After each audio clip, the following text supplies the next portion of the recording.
Here we are back together again, friends, for another episode of the Juicebox Podcast.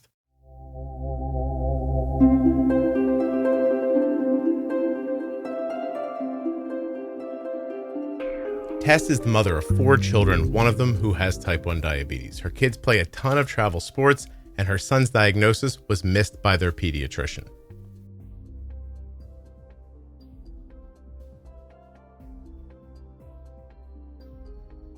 Please don't forget that nothing you hear on the Juicebox Podcast should be considered advice, medical or otherwise. Always consult a physician before making any changes to your healthcare plan or becoming bold with insulin. When you place your first order for AG1 with my link, you'll get 5 free travel packs and a free year's supply of vitamin D. Drink ag1.com/juicebox. Don't forget to save 40% off of your entire order at CozyEarth.com. All you have to do is use the offer code JUICEBOX at checkout. That's JUICEBOX at checkout to save 40% at CozyEarth.com. Don't forget, if you're a U.S. resident who has type 1 or is the caregiver of someone with type 1, visit t1dexchange.org/juicebox right now and complete that survey. It will take you 10 minutes to complete the survey, and that effort alone will help to move type 1 diabetes research forward. It will cost you nothing to help. Today's podcast is sponsored by US Med. usmed.com/juicebox. You can get your diabetes supplies from the same place that we do. And I'm talking about Dexcom, Libre, Omnipod, Tandem, and so much more. usmed.com/juicebox or call 888-721-1514. This show is sponsored today by the glucagon that my daughter carries, Gvoke HypoPen. Find out more at gvokeglucagon.com/juicebox. I'm having an on-body vibe alert. This episode of the Juicebox Podcast is sponsored by Eversense 365, the only 1-year wear CGM. That's 1 insertion and 1 CGM a year. 1 CGM, 1 year. Not every 10 or 14 days. EversenseCGM.com/juicebox. My name is Tess, and I have 4 children. I have a 15-year-old, a 13-year-old, an 11-year-old who is my type 1 diabetic, and an 8-year-old. How'd you mess up the spacing on the last one? What do you mean I messed it up? So they're all 2 years apart until the third. Oh, right. Until the one's 3 years apart. Right. Well, did you get 3's tired? a lot. Yeah, 3's a lot. Actually, when I told my parents, who help us out a lot, it's the only reason we have 4 kids. When I told them I was pregnant with the last, they were just silent. And I had to tell them, you're supposed to say congratulations. They were like, but we're never going to stop watching your children, I think. Right. Well, I just figured you were considering getting divorced. Now you decided not to. That's where the extra year came from. Nope. We always wanted 4. Actually, my husband would have way more if I let him, but kids are expensive. So really, your husband would like more children? Yes, he loves kids. Can I ask, is he one of those people who loves kids but's not that involved, or is he really super involved? No, he's really involved. He's their coach. Half my kids' coaches for all their sports, and he loves babies, kids. He just loves kids. I do too, but not they like him. Kind of wreak havoc on your body. So I was done after 4. Tess is like, I can't do this again. That's right. Enough. Was he in for another one? Yeah. Oh yeah, he would be. He said something like he was like, "Hey, do you think we should have 5 kids?" Yeah. Oh, and you said, absolutely, "Get away from me," and then you struck him with a bat. Is that correct? Correct. And now that bat is now leaning on your side table of your bed. Exactly.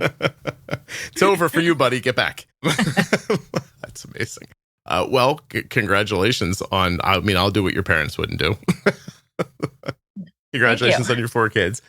Like, was there any indication that type 1 might be in your life? Is it, in an extended family or anything like that? Nope. No indication at all. We have no one in the family with it. No one. No one. Just, hey, congratulations, here it is. Gotcha. What about other stuff? Meaning celiac, hypothyroidism, anything like that? Nothing. I don't know. Does eczema count? Yes. mean, 2 of my kids have kind of dry skin. Like, that's about it. I count eczema. It's not a big one, but yeah, sure. Right. Then that's it. Gotcha. That's it. I'll be damned. All right. Well, lucky you. Yeah.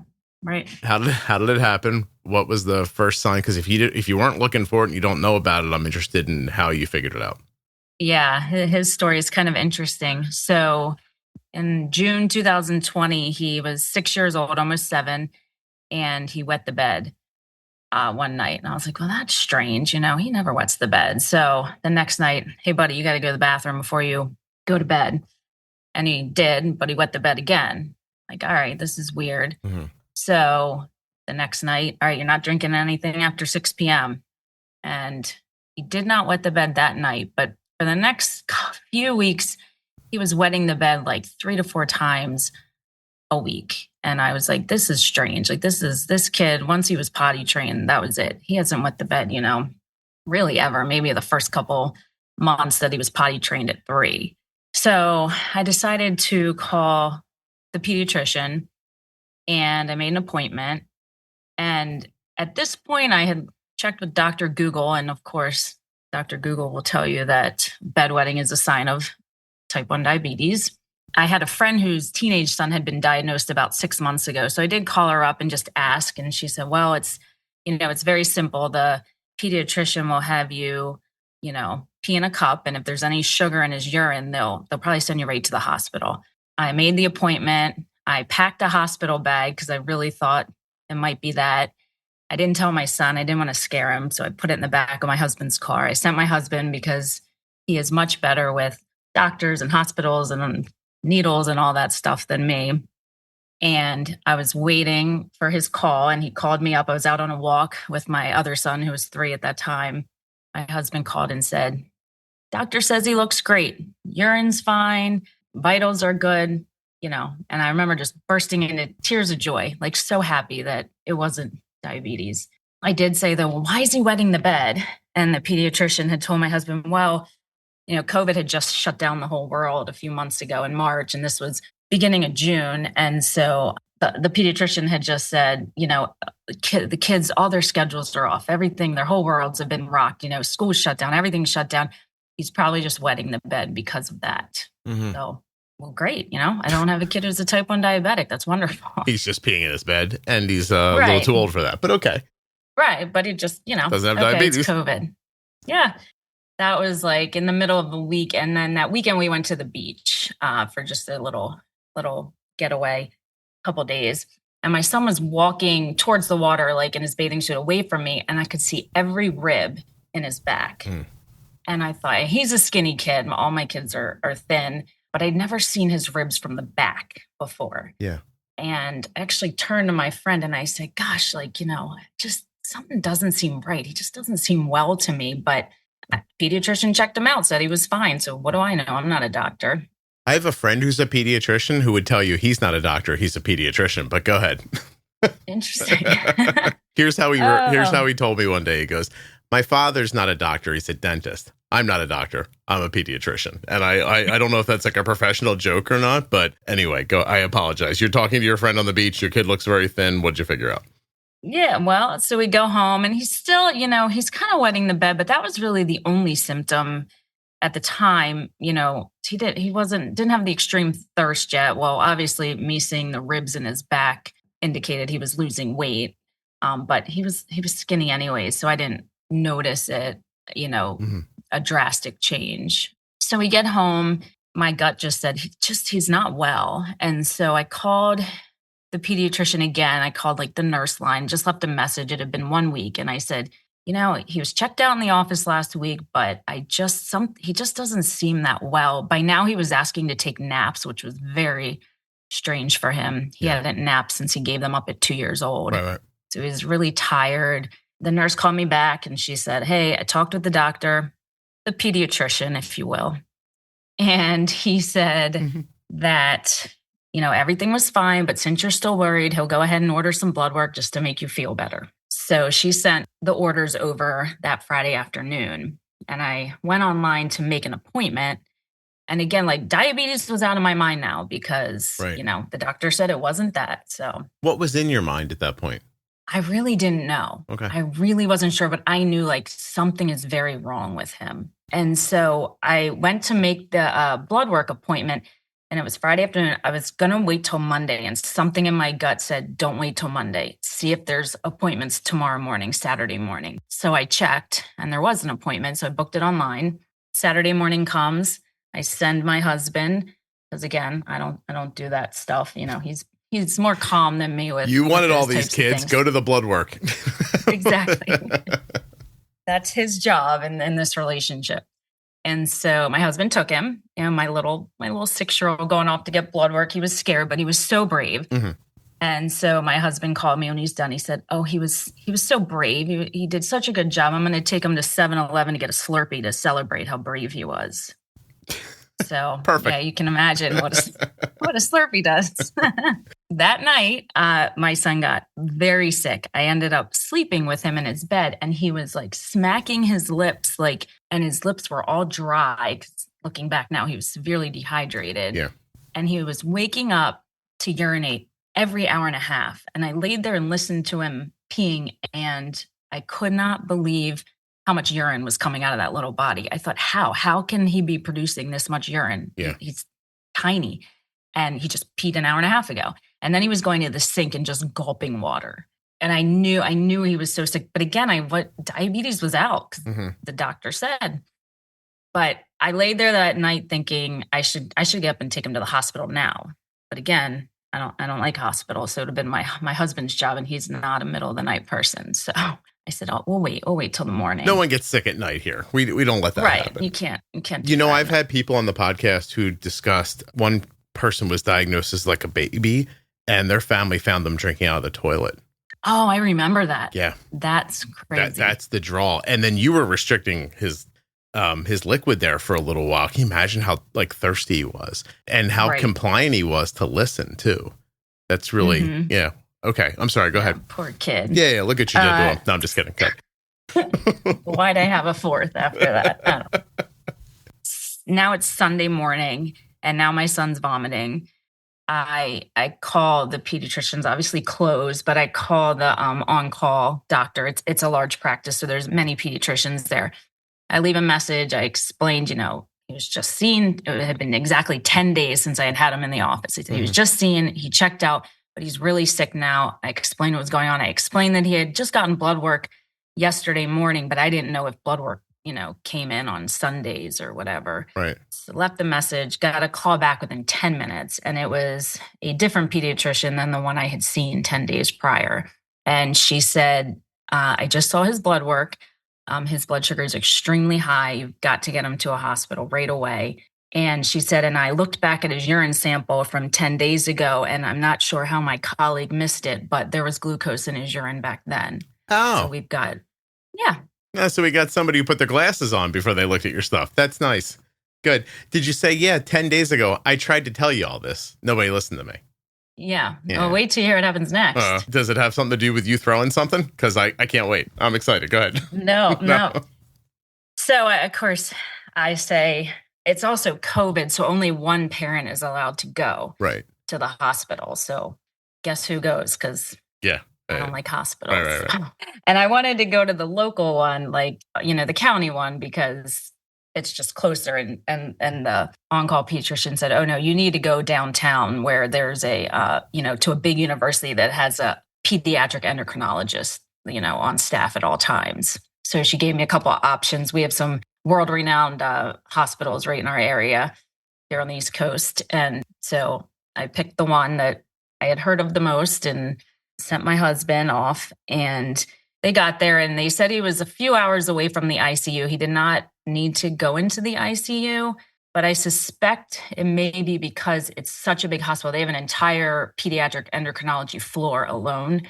And so I'm thinking maybe they were just better equipped to handle it because he was so sick. He was in DKA. Yeah. Maybe his blood gases were on the right side of horrifying that they were able to manage it somewhere else. Who knows? They didn't tell you, right? Yeah. No, they didn't tell me. Can I stop you for a second? Sure. Nobody likes hospitals. Why do you extra not like them? I'm not calm. My husband has a very calm demeanor. I get very anxious, and I was afraid my son would pick up on that and I wouldn't be calm for him. And my husband has the more calming presence when it comes to scary stuff like that, like hospitals and stuff. Do you think people come on the podcast intent on naming their episodes? Because I'm Not Calm is a strong contender for you. Like a wonderfully declarative statement, because you seem very calm now, and you're like, I'm not calm. And I'm like, oh, okay. So you were worried that you'd freak the kid out. Yes, exactly. Okay. All right. And I'm more calm now, Scott, because after my son's diagnosis and being completely on edge for about 6 months, I had to go on a little medicine to help me be a little calmer. Oh, you're calmer now. Yes, because every blood sugar alarm had me, quaking. And so. Do you get that adrenaline kick when you hear it? Yes. And like scared. Yeah. In the beginning. Yeah. Would it not go away then?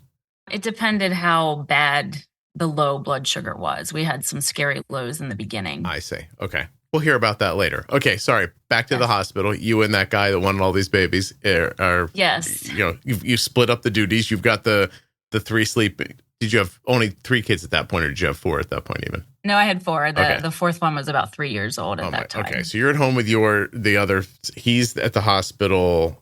They move him, and what happens? Because I feel like something's about to happen. Yeah, this is the punchline, I guess. So the next day, Monday, my husband gets a call from the pediatrician who had missed the sugar, the glucose in his urine. Mm-hmm. And he apologized profusely. He did not make any excuses. My husband said he was very sincere. He said, there's no excuse. I simply missed it. I have always disliked ordering diabetes supplies. I'm guessing you have as well. It hasn't been a problem for us for the last few years, though, because we began using US Med. You can too. usmed.com/juicebox or call 888-721-1514 to get your free benefits check. US Med has served over 1 million people living with diabetes since 1996. They carry everything you need, from CGMs to insulin pumps and diabetes testing supplies and more. I'm talking about all the good ones, all your favorites. Libre 3, Dexcom G7, and pumps like Omnipod 5, Omnipod DASH, Tandem, and most recently, the iLet pump from Beta Bionics. The stuff you're looking for, they have it at US Med. 888-721-1514 or go to usmed.com/juicebox to get started now. Use my link to support the podcast.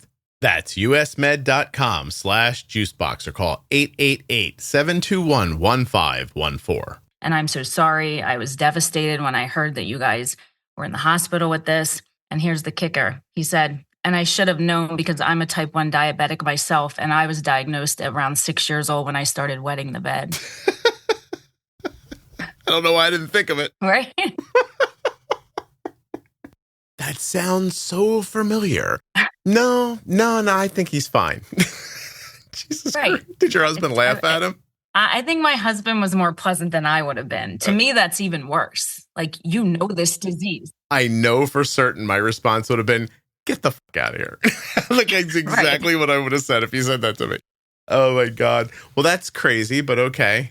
Yeah. And it was nice of him to be so direct, because I think in a litigious world, people don't usually admit that they don't do anything right. So that was kind of him. You guys were accepting of his apology, or did you go toilet paper his house later? So we actually had, I knew from here on out, my son would be seeing a pediatric endocrinologist quarterly. So we still needed a pediatrician for the minor illnesses throughout his life. And I didn't want to see that man ever again. And my husband said, well, don't you want our son's pediatrician to have the same disease that he has and really understand it? And I said, oh, you have a point there. Tess, I'll tell you what I would have thought. I would have thought, he's in our debt now. He's going to try extra hard for us. That's how I would have thought of it. That's true. I didn't think of it like that. Yeah. But my husband, I was like, all right, you have a point. Who won this little battle? So we did stay with him. He was older. He was in his 60s, I think. So about a year and a half after, this is interesting, he announced his retirement. He wanted to spend more time with his wife and kids. And my son was pretty healthy other than the diabetes. So we didn't have to see him a lot. But he was kind of interesting at the practice. Didn't have the best bedside manner, but all my friends whose kids went to this practice, we called him the MacGyver of doctors, because he was the guy who could figure out the most obscure things. Like, he was really good at that stuff. I had a friend whose son was sick and he figured out, I want to say F pies. Have you heard of this? F pies? Yeah, I think it's like an allergy to the protein in meat. I don't know. I could be wrong. Maybe you need to Google it, Scott. It was something strange, and he figured it out when like no one else could. He couldn't figure out his own disease that he had when it was staring him in the face, but maybe his blood sugar was low while he was looking at it. Well, I figured if he was in his 60s, he had diabetes for over 50 years. So I can't imagine the changes he saw over his lifetime. No, see, he saw a lot of changes. And now you would wonder, did he go with them or not? Because sometimes people don't. He did show my son, our first meeting with him was like a Zoom call, I think, after the diagnosis, and because it was still COVID. And he did show my son, I think he had the tandem pump. Okay. Right. Yeah. But after he announced his retirement, and 2 months later, he was in a single car accident and was killed. Oh my God. Yeah. And to this day, I wonder, like, was it a blood sugar issue? Oh, that's horrible. Yeah. Jesus. That came out of nowhere. Jeez, Tess. Right. If I told you what thought I was pushing out of my head when you told me that poor man was killed in a car accident, I can't even tell you now because it's too inappropriate. I'm going to tell you when we're done recording. Remind me. Hold on a second. Okay. I literally can't because I don't know how other people's brains work, but while you're talking and pausing, my brain fills in what I think you're going to say. And I start writing around that. But once in a while, like the humorous part of me fills in stupid shit instead of like conversation. That's why we like you. No, that's lovely. Except you were like, we were on a Zoom call and he showed my son his, and you kind of like, and I just kept thinking, do you know what I was thinking? Scott. All right, let it go. I was like, oh my God, this really went off the rails. Because that happened a lot during Zoom. Guys were like, not sure their cameras were on. You know what I mean? Oh, yeah. Also, what are guys doing while they're working? That's another story. There were one too many of those like news stories during COVID. Yeah.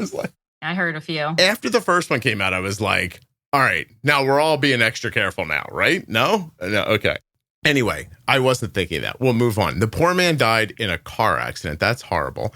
Did you just tell me that to shock me, or does that advance the story somehow?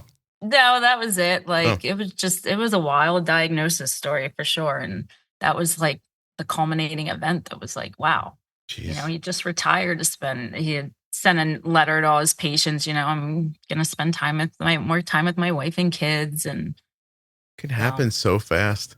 I had a small accident recently while we were on vacation, of all things. And it was a split second, like just nobody's fault, craziest little weird thing. Like, it was like kind of a low speed accident. Nobody was hurt or anything like that.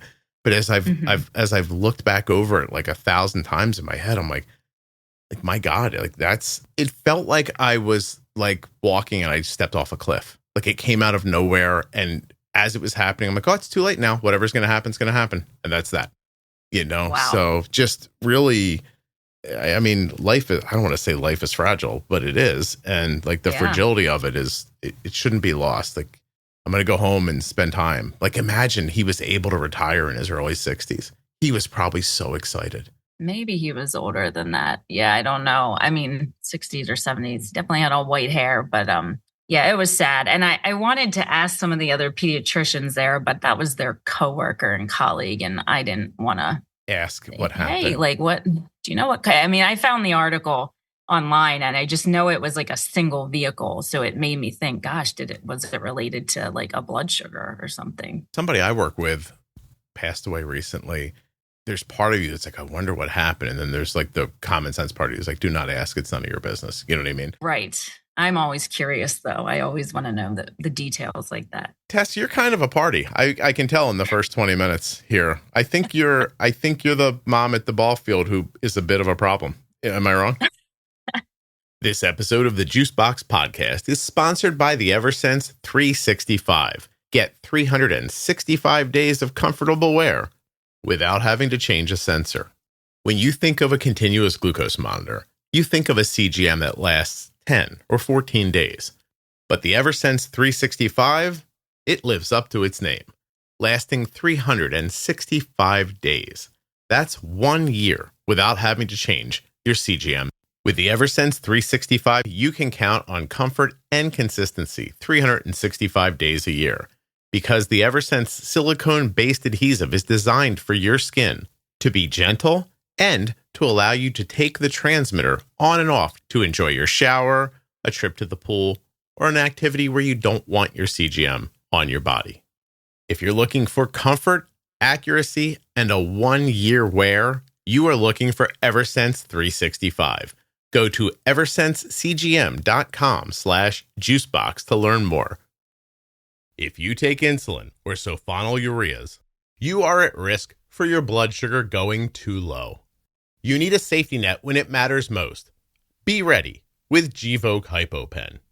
My daughter carries Gvoke HypoPen everywhere she goes because it's a ready-to-use rescue pen for treating very low blood sugar in people with diabetes ages 2 and above that I trust. Low blood sugar emergencies can happen unexpectedly, and they demand quick action. Luckily, Gvoke HypoPen can be administered in 2 simple steps, even by yourself in certain situations. Show those around you where you store Gvoke HypoPen and how to use it. They need to know how to use Gvoke HypoPen before an emergency situation happens. Learn more about why Gvoke HypoPen is in Arden's Diabetes Toolkit at gvokeglucagon.com/juicebox. Gvoke shouldn't be used if you have a tumor in the gland on the top of your kidneys called a pheochromocytoma, or if you have a tumor in your pancreas called an insulinoma. Visit gvokeglucagon.com/risk for safety information. No, not me. No, no, I'm on the straight and narrow. Okay. I think you have punch with you during late games, but your son's diagnosed. He was 6 at the time, right? Mm-hmm. Okay. He was let out. He was diagnosed on Father's Day. My poor husband, I sent him off to the hospital on Father's Day, June 21st, 2020. Wow, to go pick up your kid. Yep, to go. And then my son turned 7 a little like about 2 weeks later. Did he have to stay by himself at times in the hospital because of COVID, or were you able? Because somebody was with Arden. We were there for 5 days, and Kelly was always with her. And then if not, it was me. But were you not able to do that? So, yeah, someone was with him at all times, but actually they wouldn't discharge him until they watched both parents like give him an injection. So I had to come to the hospital one day. You know, every time the diabetes educators came in, I would have to get on Zoom, and my husband would get me on his phone, and not Zoom, but like FaceTime. And my husband would be, and he'd like angle the phone at the diabetes educator so I could be in on the education. But I did have to go to the hospital the one day. And I remember like the security guard at the bottom, like, you know, she could see, she was like, well, there's already an adult up there. And I said, well, I have to be up there. And they're like, only one adult allowed, you know? Mm-hmm. And I had to explain like, no, I have to go up there because they have to watch me give my son an injection before they will discharge him. Yeah. I know this isn't your fault, but you're making this worse. Please let me go upstairs. Right. Yeah. Those COVID rules were fun. I was going to say your glitchy nature, but I don't know where that came from exactly. Did it not allow you to help with the diabetes? Did this end up falling more to your husband? Oh, no. That's when I found you. I'm going to research. I dived in head first. Mm-hmm. Dove in, I should say. But I didn't love giving the injections. So when my husband was home, I'd have him do that. I didn't change a Dexcom. I hated the noise that the G6 made. And so I did not change the Dexcom for probably the first year. My husband did that. But it was COVID, so my son was home with us for an entire year. Like I didn't have to worry about, you know, sending him off to school. Like we had an entire year where he never left us. Was that a benefit? We got to learn about it. Yes, absolutely. A silver lining for us of COVID was he was with us for a year straight. For me, my silver lining of COVID was not going to restaurants. Saved so much money. Seriously. I was like, oh my God, how much are we spending at restaurants exactly? Right. But no, I like that idea of not being rushed back to work and everybody kind of being able to be around. But did you have were you anxious before this? Yes, like on and off. It's not terrible. But when it comes to health and medical things, that's where I get pretty anxious about For you things and like your that. husband, or more about the kids? It definitely got worse when I had kids. Yeah. I don't care as much about him or I, but you have these little kids and like they're your life. Tess, why couldn't you just say, I don't care that much about him, and then not say or I? Because it would have been hilarious. I was just trying to be diplomatic. Yeah. You're like, I don't really care about him. I mean, me a little more so, but have you stopped and thought, what if something happens to one of these other ones I'm not going to be able to manage? I think now we could manage because we're 4 years in. Mm-hmm. I have had it on my radar to do the trial net. I actually said something to my oldest, who's 15, almost 16, my daughter. And I said, I think I want to get the rest of you tested. And she got very upset and said, I don't want to know. Oh. And I thought, well, I see that side too. Mm-hmm. Would you want to know you're going to eventually get some life-altering disease? I don't know. I mean, I think we can make the argument that doctor would have liked to have known if he was having an accident. Right. Yeah. True. But she's old enough to decide. Also, I mean, I guess you could do the blood work and not tell her. That would be weird. Yes. Yeah. Also, if you want to know where I'm going to get notes from woke people, there it is going to be right there. It is my duty to let you know that children are autonomous. I'm like, I know. I'm just telling you. The woman could get a blood test for her kid and not tell her the outcome if she wanted to. It's completely. I was actually thinking of it because she just had her 15-year well visit and they ordered just routine blood work. Mm-hmm. And I thought, well, I could contact TrialNet and just say, hey, and, take a little more blood and send some of it off for TrialNet. Some blood over here if you need it. Of course you did, because it's a thing you want to know. Is that right? Yeah, well, and I listened to some of your episodes about Tzield. Yes, yeah. And so that seems very promising. I just don't love that it's an infusion right now. I keep thinking maybe it'll eventually be a pill or something easier for kids to take. But I just interviewed somebody who did it recently. They had nothing but good things to say about the process, but in fairness, they had to relocate to a hotel for 14 days.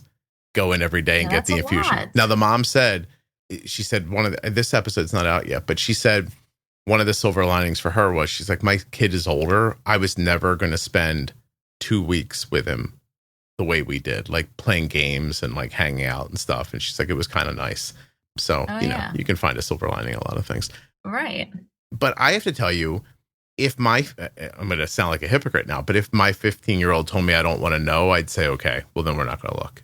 You would respect that. Yeah, as much as it's fun for me to play both sides of the coin when we're talking here, I would respect what they said, I think, for sure. The other side is if there's something out there that could delay the onset, and eventually could you keep getting the Tzield and it will keep delaying it eventually, for long enough that you never get it? Maybe. If I could do something to prevent another one of my children from getting this terrible disease, then you would. Right. Yeah. And so we all would. Yeah. It'd be a tough lesson to learn in hindsight. That's for sure. Right. Exactly. Especially if you're only 15. So then go back to my old argument of what else would you let a 15-year-old decide about? Right. Yeah. Nothing. Right. Yeah. So what if you told the kid, look, we'll test and I promise not to tell you, the answer of the test. Of course, if there's nothing wrong, you'll never know. But that doesn't make sense, because if there is something wrong, you are going to bring it up. So it's not like you're going to find out that they're, in stage 1, type 1 diabetes and not say anything. Right. Yeah. So her argument doesn't hold a lot of water, does it? No. And then I thought, well, I should just take all the other kids. Everyone has to go. I believe they will test parents as well, right? Of type 1 diabetics. Maybe, yeah. TrialNet. So I'm just make it a family affair and everyone's got to go give blood for this. Also, that new sponsor, Screen for Type 1, I think that if you go to screenfortype1.org, is that what it is? Yeah. You think right now they're like, oh, good. Real happy we bought that ad from you. While I'm like, I think it's this. Sorry, Screen for Type 1. Give me a second. That cracks me up for some reason. Let me find it real quickly. They're probably like, wow, money well spent. This guy finally brings it up in a casual conversation. Can't remember the link. Yeah, I take their point if that's what they're thinking right now. Screenfortype1.com. There's links in the show notes to it, so you can learn more about it there. I agree with you, because if she's going to get it, she's going to get it. Now, what she's saying is, if I'm going to get it when I'm 27, I don't want to know when I'm 15. Right, which I get. Yeah, what you're thinking is, if you're going to get it next year, and we could do something about that. Why don't we do that and make it take 2 years, maybe, or something. Right. She didn't like that argument. We didn't really delve into that. She kind of shut it down. I would want to know if, I think for any of my kids. But again, I've been thinking about it for 2 years. I still haven't done it for any of them. Well, you went on the anti-anxiety medication now. If you went off that, you'd get it done tomorrow. Right. You're onto something, Scott. What'd they give you there? Wellbutrin?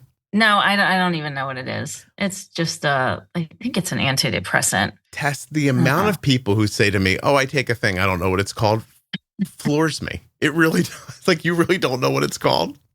It's a hard word to pronounce. It's a lot of syllables, Scott. Yeah, come on. Did it have any other effects that you didn't want, or did you just see a benefit from it? Nope. I just noticed if my son was having a low blood sugar, I could feel my heart wanting to start racing, me wanting to get so worried, but it couldn't. It was blocking that flight or fight response. We didn't help. I mean, did you try anything else?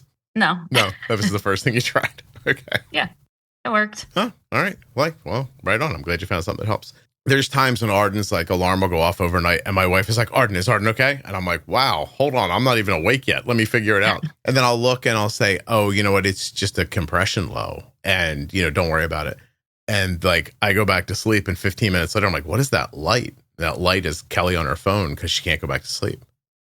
And I'm like, hey, we already looked and she's good. Go back to sleep. She goes, it's not that easy. And I'm like, oh, okay. So I'm with Kelly. Yeah, I'm going to stay up and watch it, make sure it's a compression low for at least 20 minutes before I'm going to go back to sleep. No, it ruins the next 2 hours for her. She's like, my heart is pounding. So I feel her. Yeah. I think it's that thing, whatever happens, the first time the kid comes out of the hoo-ha hole, it definitely throws you guys off. Yeah, it does. It really does. It turns everything into high intensity, keep the baby alive. Guys have it too, but we it comes and goes. You know what I mean? Yes. Yeah. Yeah. My husband's much more calm with that type of stuff. I'm the one, if there's something small, I immediately think it's big. And he's like, nah, it's not a big deal. Now, when my son was diagnosed, he was still saying the day I was packing him off to the hospital, he was saying, I think it's just a stomach bug. And I said, no. Well, we're also boys, so you can't He probably just fell. So, right. Listen, I have that thing. Somebody last night, I did a late night Ask Me Anything in the Facebook group. You guys should all be in the private Facebook group if you're not. I saw that. Right. I was going to write you and say, are you going to make me nervous tomorrow when I record with you? It's not my fault. That's you. Oh, we already figured that out earlier. And so what did somebody say to me? They asked me, I forget what they asked me, but I ended up admitting if I let people down, it really bothers me. An example that would be kind of commiserate to how you or Kelly might feel in the situations you're describing. It's going to sound silly, but Arden was leaving for college last week on Friday. And we had tickets Thursday night to see the 15th anniversary showing of Coraline in a movie theater, which is my wife's favorite movie. And it was going to be me and Arden and Kelly and one of Arden's friends. Why did Cole not go? I shouldn't say here because he's an adult, but he saw it when he was young and it scared the hell out of him. And he still doesn't want to see the freaking movie. So he's like, no, thank you. And I'm like, okay. I'm like, you're 24 now. And he goes, I don't care. I don't want to see this movie. So it's one of those Phantom events things. It's not really through the movie theater. It's a third party that sets it up. I bought these tickets months ago for Kelly. I saw that they were on sale. I bought them right away. And I knew she'd be super excited. And then it ended up being this weird thing where now we have to go the night before Arden's leaving for college. It just landed on a bad day, but whatever. And earlier in the day, Kelly's like, hey, what time's that showing again? I said, it's 7:30. I pulled out my phone. It's right there in my calendar. I touched the calendar thing. It launches the email, shows the code. I'm like, I'm all set. This is perfect. We get to the theater and I go back into my calendar and I touch the link. And it launches the email and the email won't open. And now I can't scan it to get in. So I'm outside. I'm calling my son. I'm like, hey, can you go on my computer? That's not working. The woman at the front's like, if you don't have this email, you can't come in. I'm like, but I have the reference number. She goes, doesn't matter. So I'm outside. I'm on the phone. And my daughter's friend, who I've known since she was a little girl, she picked a flower off a bush and she like touched it to my neck. And Arden said, I thought you were going to punch her. Like she came up behind me and touched me. She's like, you reacted so harshly. And then I looked at you and she goes, Dad, your face was purple. And I was like, was it? And she goes, dude, you looked like you could have run through a wall. And she's like, why were you so upset? I said, I wasn't upset. And she goes, no, you were really, really upset. And I said, I wasn't upset. I was sad. And she goes, what? I said, I felt like I let everybody down. And she goes, wow. To go to a movie? And I'm like, yeah, I probably have problems. But I felt like I let everyone down. And I knew I could get us into that theater, but my wife was standing there and looking at me, and I knew I had to deal with it the way she wanted me to deal with it, because the woman at the front said, you can't get in without that email. And my wife's like a rule follower. So now that's the new rule we're doing. And I would have just gone and found the manager and been like, listen, man, we bought these 4 seats. I have them right here in my calendar. We'll go sit in them. If somebody else shows up to sit in them, fair enough, I'll get up. But that's not going to happen because I bought these seats. I would have talked my way into that in 3 seconds, right? Yep. So anyway, so I pulled myself, like I felt myself overreact to being touched on the neck. And I was like, oh my God, like, you're not okay. Like, so I like kind of took a deep breath. I went back to the woman at the front. I was like, look, I have this reservation number. And she goes, well, I can't get you in with that. I was like, well, can someone else? And she goes, oh yeah, probably the manager. I was like, oh, do you think I could speak to him, please? So anyway, he gets us in 20 seconds with the number. And as we're standing there waiting, somebody's in the bathroom. Arden goes, you okay?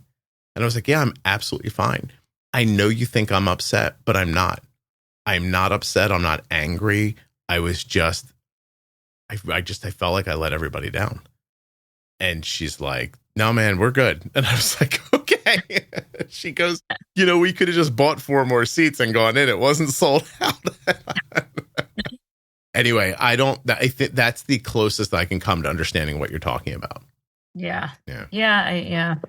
Anyway, it's a long story that ends with people listening going, oh, wow, his parents did get divorced. I really do think it's I think it's a side effect of that, to be perfectly honest. Yeah. Yeah. But nevertheless, at least I'm not going to let you down if I'm with you. Well, I know, Scott, you probably don't remember this. This was something else I wanted to mention. But a year after my son was diagnosed, we were at the beach again, and it was late. His blood sugar, he was in the 40s, and we had pumped him full of so much sugar, and he was like physically sick. Could not eat any more sugar. And I appealed in your Facebook group. Just, what do I do? My son, he won't even take any more sugar. And I get a message from you, from Juicebox Podcast. And it just has this long number. And I write back and I say, phone number? ? And I said, I'm on the East Coast too, like you, Scott. I know it's late. It was like 2 a.m. I was like, did you want me to call you tomorrow? And you wrote, now. Oh, that was you? This? I do. Go ahead. Keep telling the story. Yes. Because I think I come off like a hero in this. Go ahead. Yeah. It's like 2 a.m. And I was like, oh my God, Scott Brenner wants me to call him. And I had gone by now, like my son's asleep. His blood sugar was like steady, at least in like the high 50s. And I was like, oh my God, you let me call you and help me walk through it. And I remember we were joking, if my husband came out, he'd be like, who are you talking to? And I would have to say, Scott from Juicebox. And it sounds like that's Jake from State Farm. Yeah, exactly. It's that State Farm commercial. Like, who are you talking to? Right. And my husband say, well, he sounds hideous. I don't know if you remember that commercial, but it was so funny. I remember it I guess too well, actually. And why did they get away from that? Just to give Patrick Mahomes all that money, I guess. But it was a great commercial. Hey, I don't want to go too far into the State Farm commercial thing, but I was personally embarrassed for Andy Reid when they made him say nuggies in a State Farm commercial. I just want to say that was horrible. I agree. Anyway, we're on the phone. Did I say anything helpful, or did I just act like a sounding board so you could relax? You were like a sounding board by then, and like his blood sugar, and you were like, well, what did he eat? And I was like, well, we're at the beach, he had pizza, and then we went for ice cream. And you were like, yeah, don't go on vacation anymore. That just messes everything up. Rock solid information from me. Right. But no, I think, it was just all the physical activity, like on the beach and stuff, was just, we needed to adjust his, his carb ratio and things. You don't realize that the first time, like you're seeing all that food and you're like, I know how to bolus for this. I'm going to do it. And you don't take into account the running around and the heat and the swimming and that late and low thing that happens at 2:00 in the morning for some reason. And, all that other stuff. You figure it out. I mean, have you figured it out now? You go to the beach now without trouble? Yeah, but my son, he's always been very sensitive to insulin. Mm-hmm. So I just still don't feel like we have a tight control. Like it's so unpredictable with him. He's a big athlete. He plays travel baseball and travel ice hockey with his sports and activities. He's a very active kid.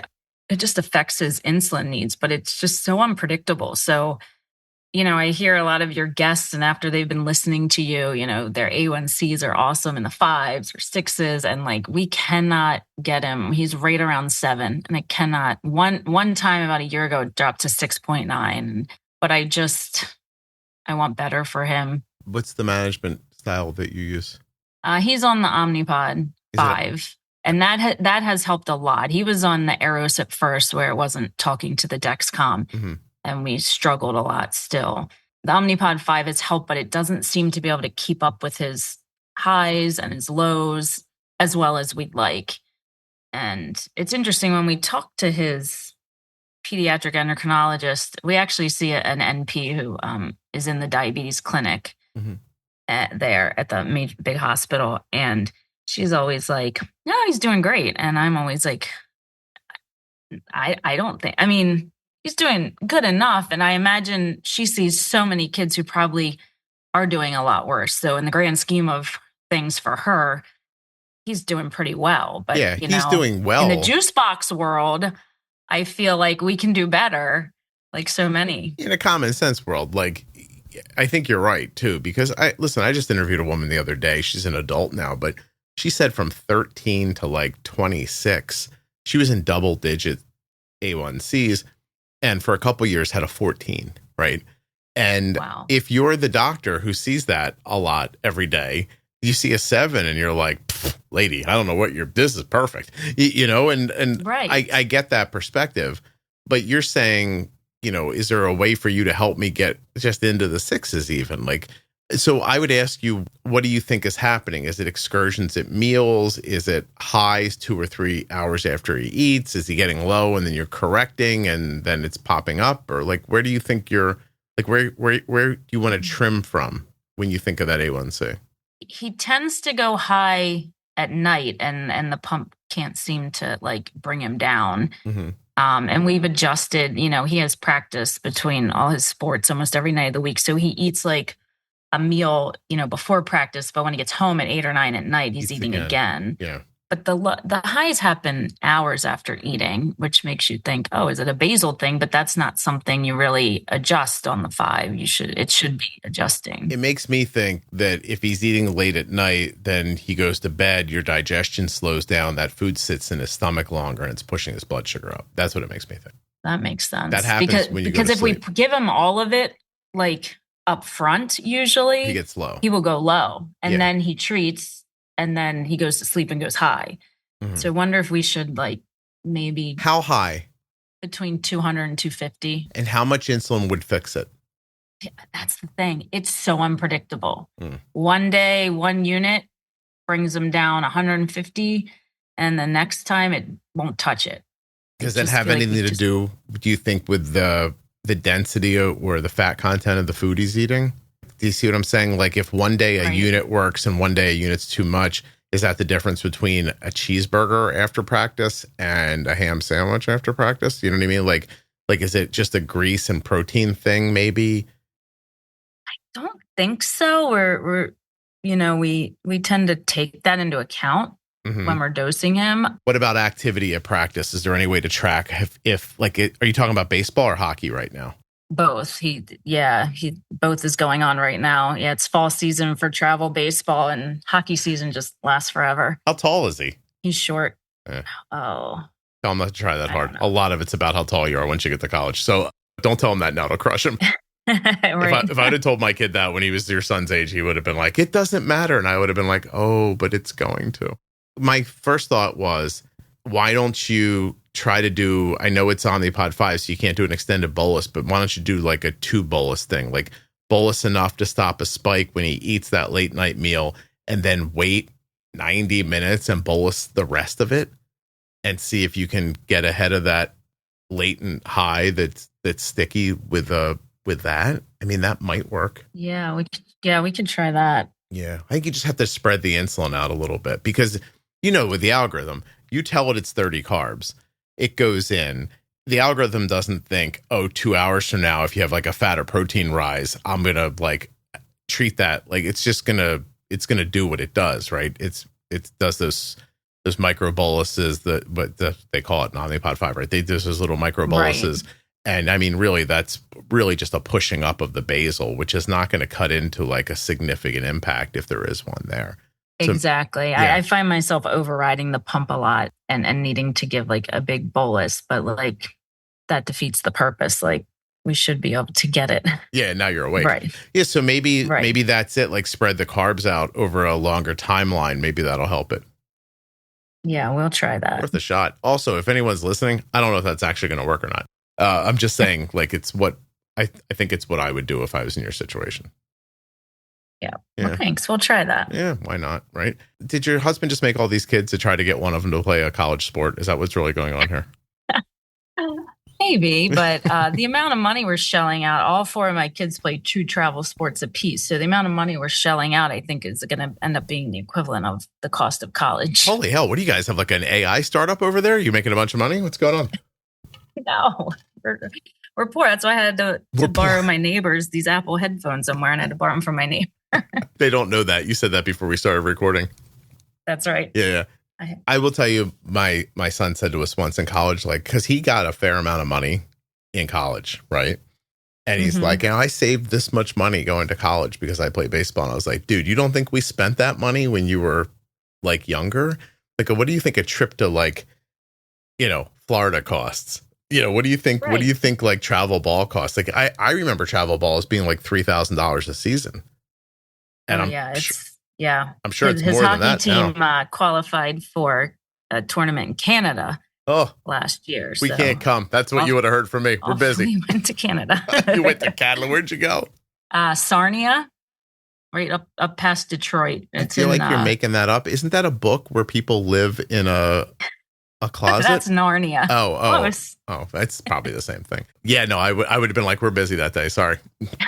I can't do that. I eventually figured out, and I would say this to anybody that's listening, the right travel team for your kid is one where they play. And it's not it doesn't need to be expensive. They just need to play. And, if you're on a great team and you're only playing half the innings or you're not a starter, you'd rather be on a half-assed team and play every day. It's about playing more. So, right. Yeah. And I think just keeping them busy. If they're busy with sports, they're hopefully less likely to get into meth, trouble, or other things. Meth, yes. By the way, I bring that up because I was interviewing a woman the other day who was describing her life, her hellscape. I think it's out now. And she says, at some point her parents get divorced. Her sister was like 4 years older than her. So she went to her sister for advice, who didn't live at home anymore. And do you know what her sister gave her? Meth. I was like, oh, okay. Sometimes I think I said it to her. I was like, do you hear how crazy this is? Because I think sometimes people are in situations they don't hear it anymore, Right. It's so funny. Like, I loved the time that my kids played sports. And they loved it too. And when they stopped loving it, we didn't, like, when Arden was like, I don't want to play anymore, we're like, well, fine, don't. My feelings weren't hurt or anything like that. It's absolutely fine. There's no way to know at this age what it feels like when it ends. And it ends so abruptly. It's horrifying. Like, you won't be ready for it. No, that's why you keep having more. And then there'll always be another one in sports. What a plan, Tess. I didn't think of it that way. If I just made 17 kids, I'd always be at a baseball game. Right. Have I ever talked on the podcast about my son's last college game? Not that I remember. Oh, my God. He came up to bat in like the 7th inning of a doubleheader. and he was hitting well in the game. And you could see him, like, you know how baseball works. Like, first he walked, and then he's like, he got a single. Like, you can feel it coming, And in the seventh inning, I think he leads off the inning. And it's college baseball. I'm talking about like dead center. It's 400 feet dead center. Like, right, like you're playing in a professional size baseball stadium. And first pitch, he hit that ball dead center. And the kid in center field caught it with his back up against the wall and his hand up in the air. Like he missed a leadoff first pitch home run by 3 feet. It was such a good ball. And I remember thinking, man, his next at bat, I can't wait to see his next at bat. And then they lost that game. So the second game of the doubleheader was inconsequential. So the coach sat the starters and let everybody else play. Oh, that's tough. And I sat there like thinking like, wait, that was it? Like, it's over? Like he was just like, he just like, he's so close like today. And like, he just needs one more at bat. He's going to go crazy. And as I'm feeling that, and then I'm like, oh my God, it's not over today. It's over. Like, there's no next week. There's no next year. There's no reason to, like, we could throw his baseball glove away right now. That kind of over. Oh, that's so sad. Oh, Tess, that's not the sad part. The sad part is that when I looked for him, like once I gathered myself, like to make eye contact with him to see if he was okay, I couldn't find him. He wasn't in the dugout. He wasn't on the field. It was in between games. He had probably just heard he wasn't playing in the second game. And I couldn't I couldn't locate him. And so I started walking around, and he was maybe 75 yards from the field, sitting in a piece of grass by himself, like just sitting there. That's heartbreaking. And he's like grown now. You know what I mean? Like he's six feet tall. He's 210 pounds. Like he's a grown ass man. Like, and he's sitting there like he's 4, and he couldn't find us in the mall, And oh, you're gonna make me cry, Scott. That's so sad. I have the image in my head. Oh, you should have. It's that exact image. So now I'm looking at him. I'm 75 yards from him, and I'm going, I should go hug him. And then I'm like, I should leave him alone. Like, and I didn't know what to do. And so what'd you do? I got out of his eye line and I just watched him to make sure he was okay. Oh. And then I cried a little bit. And I wondered if he was crying, but he was too far away for me to know. He wasn't. By the way, I know him better now. He might not cry if he got shot, which is so weird because I'm crying now. Like, yeah, I'm close. And so he sat there 20 minutes, and then he just stood up and like kind of straightened up his uniform and fixed his hat and went back and sat in the dugout for the second game. Wow. And I was like, and I sat there and I watched that second game, but it was just it was the craziest thing. So then we have to leave him. Like, he's in college, like he's not coming home with us. So he went back to school. We went home, and I woke up incredibly early the next morning. I got my car and I drove, and I don't know where I was going, but I ended up at his little league baseball field. And I sat in the stands and cried like a baby for like 20 minutes. And then I pulled myself together and got in my car and left. And I have never been back to that field. Well, that's a lie. They asked me to come back and announce a game last year. I did it for the girls. But it was the first time I had been back there in years. I came home. I couldn't go inside. So I just started like pulling weeds outside, like just doing the most random things outdoors. And my wife came out, and I couldn't make eye contact with her. I was just like, I can't, like, not now. Like, I just can't. So I was just really, and it's because you do this thing over and over again, year after year. It feels like your life. Right. Oh, it is. Yeah. A couple years later, I don't think about it anymore. It's really interesting. Wow. I just now, don't. All 4 of mine play. The girls play softball and the boys play baseball. So we are at the ball fields constantly. Yeah. No, I have like freckles on my cheeks from sun, like that I didn't have when I was younger. Like I spent a lot of my life standing there, sitting there, walking back and forth from, driving to.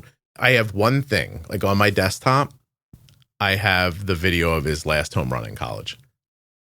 And every once in a while, I'll just like click on it, let it run for 20 seconds, and then I just shut it off, and that's it. I probably shouldn't. He should never know I do that, but does he listen? I can't imagine. Then he'll never know. My wife doesn't. I'm like, did you hear that thing today? She goes, where? I'm like, on the podcast. She goes, I don't listen to your podcast. I'm like, oh, okay. She's like, I get enough of you here. And I was like, all right. What have we not talked about that we should have? I think that's about it. Yeah? Yeah. How close are you to me? Close. Yeah. Like outside of Baltimore. Oh, okay. Yeah. In fact, we're in New Jersey all the time for baseball tournaments. You guys have a lot of baseball up there. We do. I'll tell people a secret. During COVID, New Jersey ran college baseball for like basically disenfranchised college players because everybody got sent home. And my son later told me, he goes, that summer I played during COVID, he goes, college, not college anywhere else. He goes, that's the best baseball I ever played. And he didn't mean him. He meant the competition, because what happened was all the players got sent home from college, but the kids who were really good didn't stop playing. Mm-hmm. And they all got together in this one league, and it was legit. Like, my son played on a team that year where he was in the outfield with 3 center fielders, one from Penn, one from Duke, one from his school, one from the next school. Like, their starting pitcher was like, I think from North Carolina. They had a kid that was throwing for Duke out of the Penn. Like, they were a D1 baseball team. They were crazy. It was like an all-star team. And then you show up and play another all-star team. It was awesome. Wow. Yeah. Yeah, there's some great facilities up by you, for sure. It was the best baseball I ever saw, too. And everybody got better. It was pretty awesome. But he actually remarked, he went back to college and he was like, this is not nearly as good as that basically thrown together league I played in during COVID. So wow. It was weird. We all sat very far from each other, even though we were outside. We didn't realize at that point that being outside kind of fixed it. So, but anyway, this is really cool. What do your other kids play? 3 of mine play ice hockey, which it's so expensive, isn't it? Yeah. Although my one daughter, the only one who doesn't play ice hockey, found the sport that turns out to be more expensive than ice hockey. What is it? It is competitive hip hop dance. What the hell? That's not real. Is that real? It's real. She doesn't like the other styles of dance, but she's really good at hip hop, which is funny because my husband and I have no rhythm at all. So I'm not sure where she came from. But that's awesome. She's good at it. Is that a travel? Expensive. Why what makes that expensive? Choreography fees, costume fees, the traveling on the weekend, the competition fees, the monthly fee of going to the classes, 4 hours of class each week. Wow. And it's pretty amazing. I told her congratulations. She did it. Yay. Is that a thing she can get into college for? I don't know. I don't know much. We're 2 years into the dance world. It's a new world for me. Yeah. Do you think any of your kids will play in college? Do you notice it on them? Like, the 15-year-old's old enough that you could smell it on them a little bit now. Right. She's a really good softball player. She plays ice hockey. I'm not sure about college. I don't know that she even wants to. My 11-year-old son, the type 1 diabetic, he's a really strong athlete, but he has not hit his growth spurt yet. So I'm hoping, he's smaller. So he's got kids on his baseball team that have 30, 40 pounds on him, and they can crush the ball. I mean, for his size, he can hit. Yeah. I'm waiting for him to go through puberty so that we can see what he really does. Do you have his thyroid tested?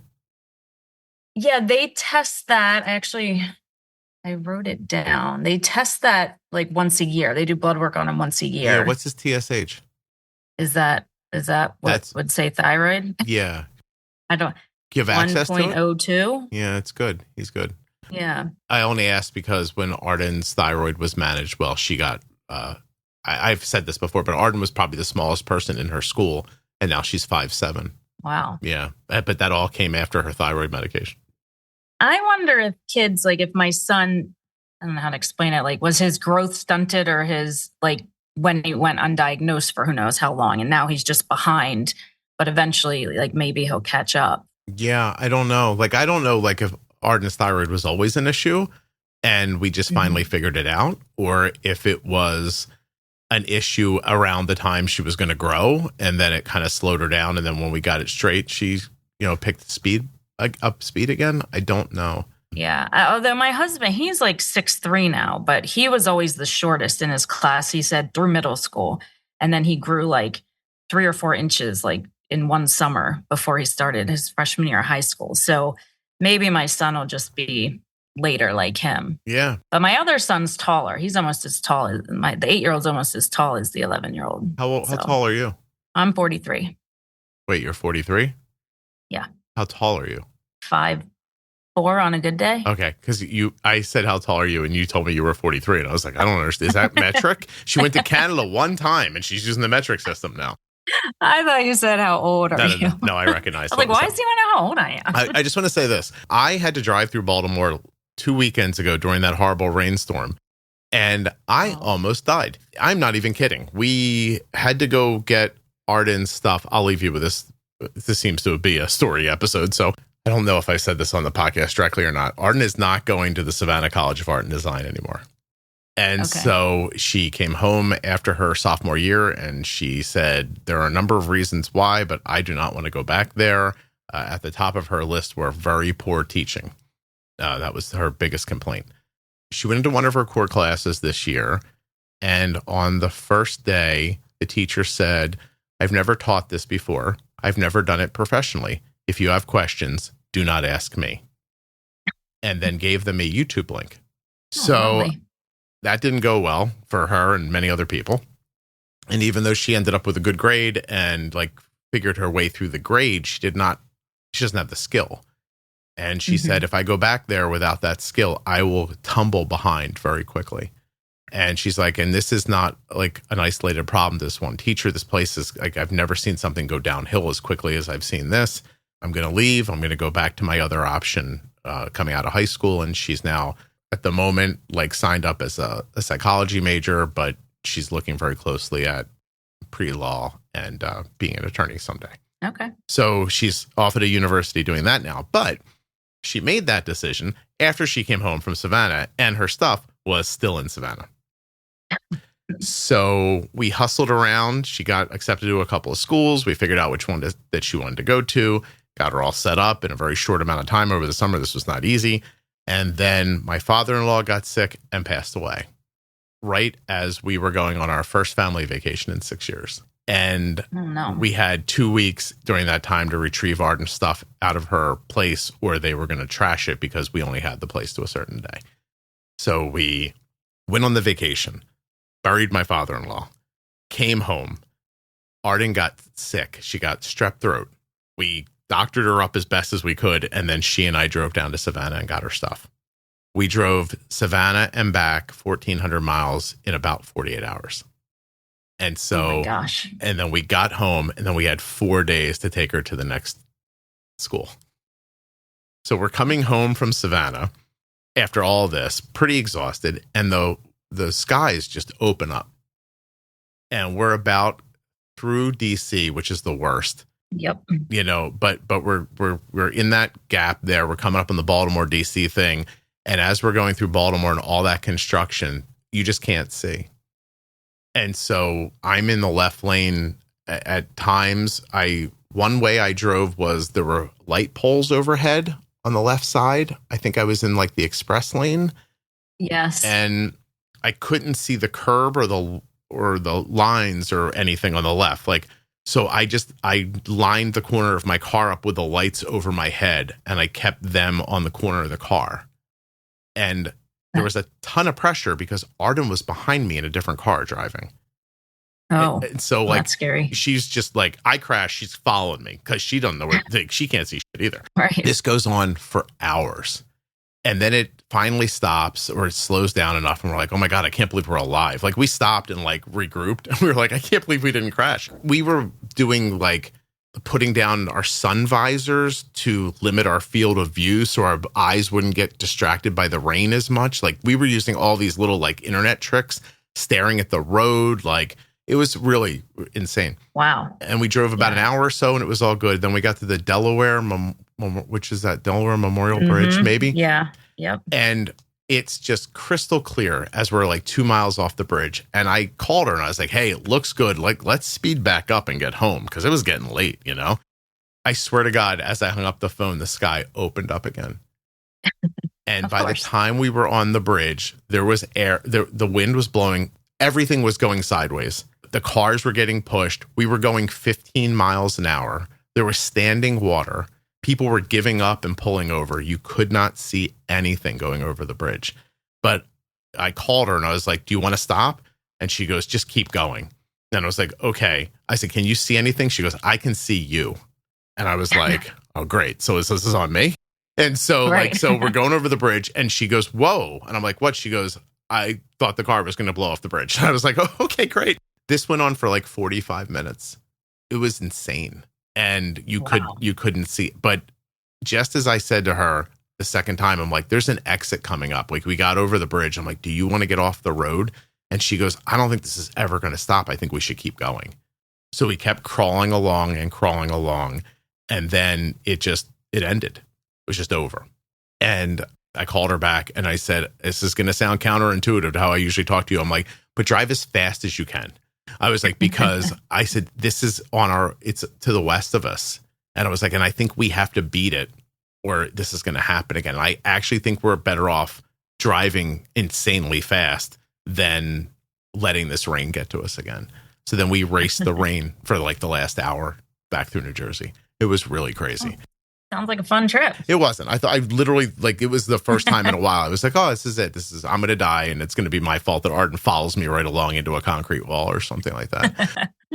Anyway, people are like, you could have pulled over. I was like, yeah, maybe. Tess, thank you. I appreciate it. I like that you shared your story. I'm glad you found something that helps you. I didn't ask you if the podcast helped you with the kid, but it sounds like it did. So I didn't want to sound like like I was like fishing for a compliment. No, it definitely did. Good. I'm glad. Can you say was it Bold Beginnings? Was it the Pro Tip series? Was it just hearing conversations? Like quickly, what was the best for you? Definitely the Bold Beginnings and the Pro Tip series, just in the very beginning, just learning it all and just being like, no, I'm not going to be okay with a $300 blood sugar. You know, Scott says if your blood sugar is high, it means you need more insulin. You know, we were given the typical, don't give any corrections. You might stack the insulin. And it was time to just say, no, I know enough now to take matters into my own hands from what I learned from the podcast to try and get a little bit better, control over his diabetes. That really is the big deal, is having the confidence to make adjustments. Right. I think that when it boils down to it, once you have the confidence to make adjustments, whether it's to settings or to blood sugars, that's kind of the beginning of your path of, getting there. I'm glad it helped. I really am. Yep. Okay. Well, thank you so much. Can you hold on for 1 second for me? Sure. Thank you.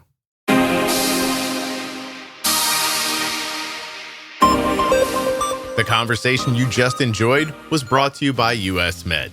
usmed.com/juicebox or call 888-721-1514. Get started today and get your supplies from US Med. Are you tired of getting a rash from your CGM adhesive? Give the Eversense 365 a try. EversenseCGM.com/juicebox. Beautiful silicone that they use. It changes every day. It keeps it fresh. Not only that, you only have to change the sensor once a year. So, that's better. A huge thank you to one of today's sponsors, Gvoke Glucagon. Find out more about Gvoke HypoPen at gvokeGlucagon.com/juicebox. You spell that GVOKEGLUCAGON.com/juicebox. If you're looking for community around type 1 diabetes, check out the Juicebox Podcast private Facebook group.